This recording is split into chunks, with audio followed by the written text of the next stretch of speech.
El papa de Barbosa, la barbacoa, el gritón, la mano peluda, el sombrerón, las brujas, la madre monte, la patasola, el patetarro, la llorona, los duendes, el ataúd rodante, el palo de doña Ernestina, el chupasangre, el diablo Lupe Montes y la gallina de los pollos de oro hacen parte de los mitos y leyendas que han estado presentes en la historia cultural de Barbosa. Buena parte de ellos quizá muy generales de Latinoamérica, pero con algunas diversificaciones. Otros muy regionales y otros santos muy propios. Las narrativas orales han acompañado a los distintos grupos humanos y han sido punto de partida para su cosmogonía de la mitología y el sistema de valores. En el programa Momentos, Historias y Archivos tenemos invitados especiales que nos van a ayudar a entender qué compone a unos y a otros y la importancia que tienen en la construcción de la identidad. Le damos inicio a este capítulo contextualizándonos un poco sobre los mitos y leyendas, su origen, su papel en la sociedad y algunos otros datos importantes sobre ellos. También tendremos algunas historias de coterráneos que han sido testigos de algunos de estos. Yo creo que todos hemos escuchado, seguramente, historias sobre sucesos y personajes relevantes del pasado, algunas muy fantásticas que dan explicación a fenómenos naturales y de los pueblos, a su origen y al cosmos, y otras tantas que simplemente narran la vida y obra de forma un tanto exagerada de sucesos reales que existieron años atrás y que trascendieron a lo largo del tiempo. A estas historias les llamamos mitos y leyendas. Los mitos y leyendas están cargados de elementos identitarios de cada sociedad, lo que se traduce en que poseen características y particularidades diferentes según la ubicación geográfica. Los mitos son, en su mayoría, relatos fantásticos que surgen de una superstición religiosa y o cultural. Unos van en consecuencia del mal obrar humano, otros explican fenómenos y desastres naturales o situaciones que la ciencia no ha podido resolver concretamente, y otros tantos son amenazas a prácticas que van en contravía a la religión. Las leyendas, por su parte, aunque exageradas, cuentan con un principio de realidad que el mito desconoce. Son relatos construidos, en su mayoría, mediante la tradición oral y se basan en obras y en vidas de personajes que marcaron hitos en la historia. Las particularidades de los mitos y las leyendas es que son narrativas orales. Citando un poco a Levi-Strauss, podemos decir que el mito es un lenguaje de muy alto nivel y que se transmiten a lo largo del tiempo de generación en generación. Se basan en relatos anónimos y están construidos sobre códigos culturales de las comunidades en las que se gestan. Han explicado cómo funciona el mundo y han estado presentes en cada región del mismo. En su mayoría, fueron las primeras explicaciones del territorio y los fenómenos que le subyacen. Con la llegada de la luz eléctrica, algunos mitos perdieron fuerza y unos más desaparecieron, y claro, esto suponía una claridad y una mejor versión en horas de la noche, lo que desmantelaba muchas creencias y suposiciones que surgían precisamente en la oscuridad. Sin embargo, y por fortuna, la siguieron latentes y vivos en la identidad y en los sistemas sociales y de valores de las comunidades. En el contexto barboseño, tanto los mitos como las leyendas constituyeron y constituyen una parte identitaria y patrimonial para el municipio y para cada habitante. Inmaterial es un adjetivo que se refiere a lo no material. Lo inmaterial, por lo tanto, puede asociarse a lo espiritual, abstracto, imaginario o ideal. La tradición oral es el conjunto de todos los tipos de testimonios sobre el pasado que son transmitidos verbalmente por un pueblo, como por ejemplo los proverbios, las adivinanzas, los cuentos, las canciones infantiles, los cantares y poemas épicos, los conjuros, los cantos o representaciones dramáticas y por supuesto los mitos y leyendas que se transmiten de boca en boca, por imitación o por inmersión en una práctica de generación en generación. Al ser el vector esencial de transmisión de conocimientos, de valores culturales y sociales y de la memoria colectiva, la tradición oral constituye una de las principales formas de educación de las sociedades humanas y desempeña un papel primordial en la vitalidad de las culturas.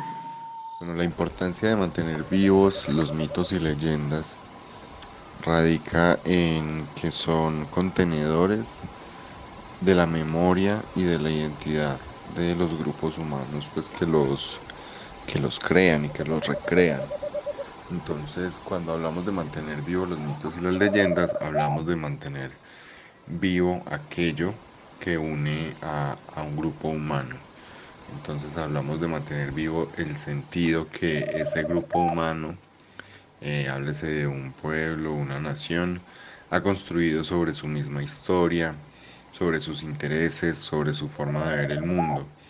Entonces mantenerlos vivos es importante, como es importante mantener vivo cualquier relato que permite una idea de cohesión y de pertenencia en torno a unos elementos narrativos comunes, como son en este caso los mitos y las leyendas.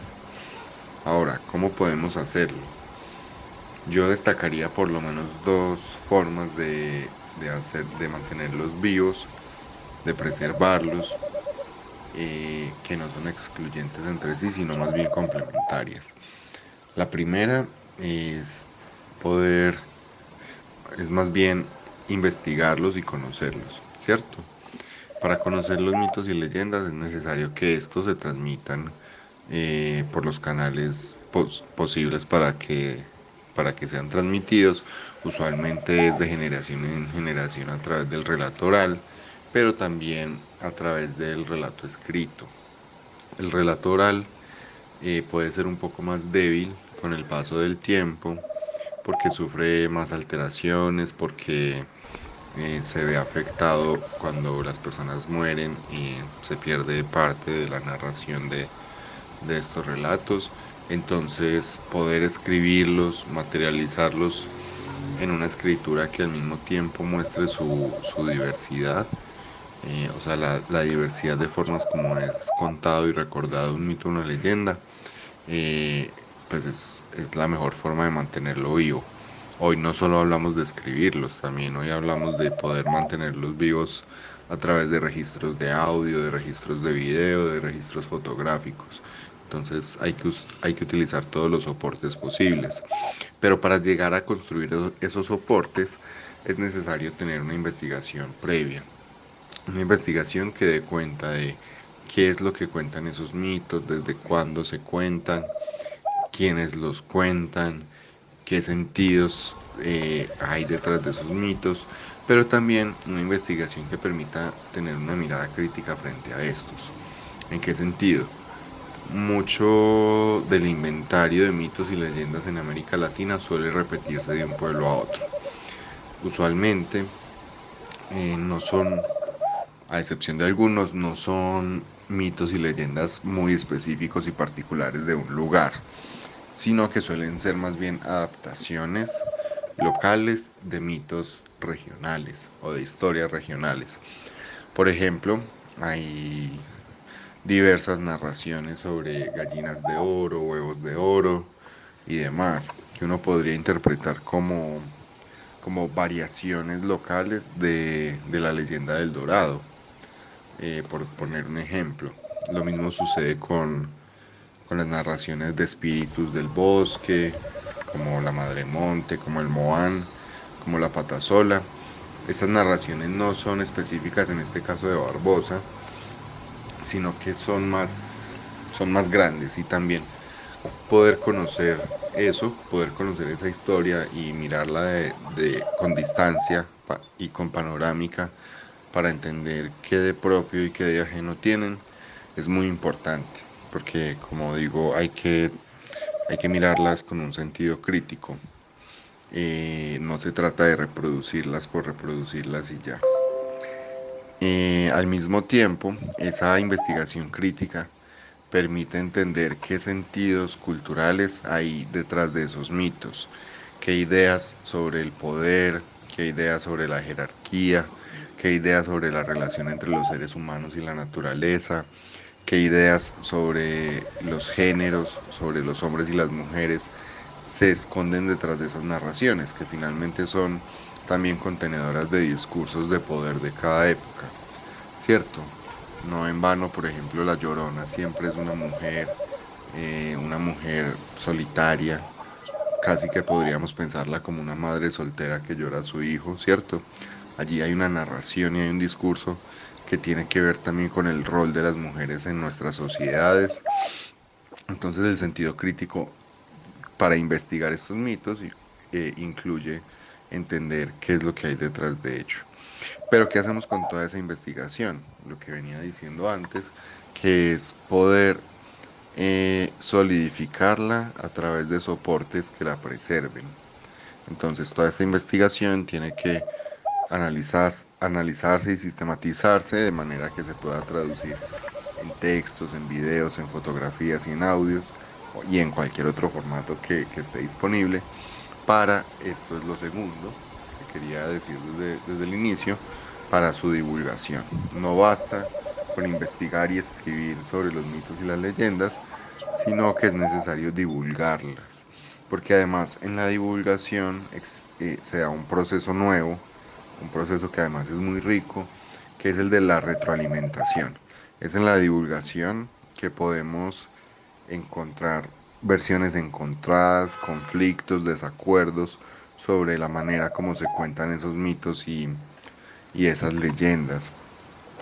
Pero también es en la divulgación donde podemos generar apropiación desde lo social y desde lo cultural, desde lo local, sobre esas historias. Es desde la divulgación donde tenemos que asumir la tarea de no solo contar las historias, sino de explicar por qué son importantes y por qué es necesario preservarlas para las generaciones presentes y para las generaciones futuras. Creo que con esos dos componentes, investigación con sentido crítico y una divulgación que permita retroalimentación, se puede pensar no solamente en una historia oral que se preserve, sino que además se mantenga viva. ¿Cómo se mantiene viva? Permitiendo también que fluya y que se transforme a lo largo del tiempo, entendiendo que no son relatos estáticos, que no son relatos que tengamos que mantener imperturbables o que tengamos que mantener como instituciones, sino que son relatos que fluyen a lo largo de las tradiciones y de la cultura y que en cada generación son leídos a través de unos lentes culturales distintos y por lo tanto son dotados de nuevos significados. Sobre cuál es el mito o leyenda que más recuerdo de Barbosa como barboseño, pues yo hago una diferenciación entre mito y leyenda, que es que el mito y lo mítico se construye desde la ficción, o sea, desde la invención de una narración, y la leyenda se construye más bien desde la exageración, es decir, desde un hecho, un personaje, una realidad que efectivamente ocurrió, pero que a lo largo de la historia y en tanto es narrada, es exagerada para aumentar sus atributos.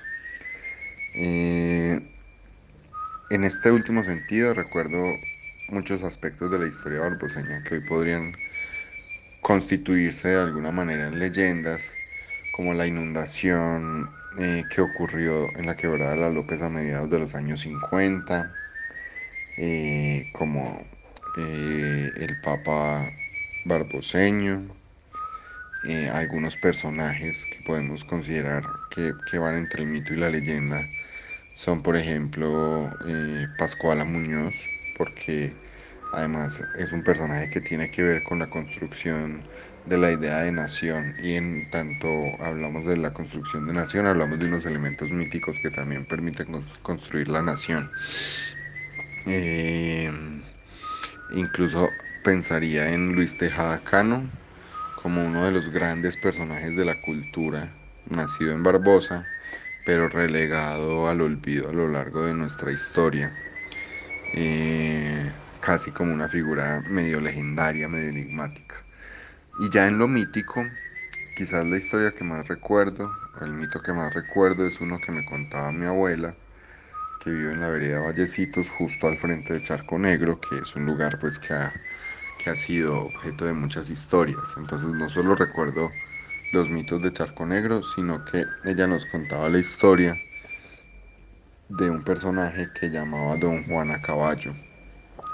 Y recuerdo que la historia de Don Juan a Caballo, y que ella decía que lo había visto además, yo no sé si es cierto o no, es que era un hombre, por su nombre, Don Juan, eh, presumo que era un hombre prestante de la región, porque el don es un apelativo que se utilizaba principalmente para los señores poseedores de tierra, incluso dueños de esclavos y demás, y más si iba montado a caballo, esto le daba cierto estatus. Pero la historia que ella contaba era que este señor, este don Juan, pasaba en un caballo, pero iba montando el caballo de espaldas y, si la memoria no me falla, iba sin cabeza.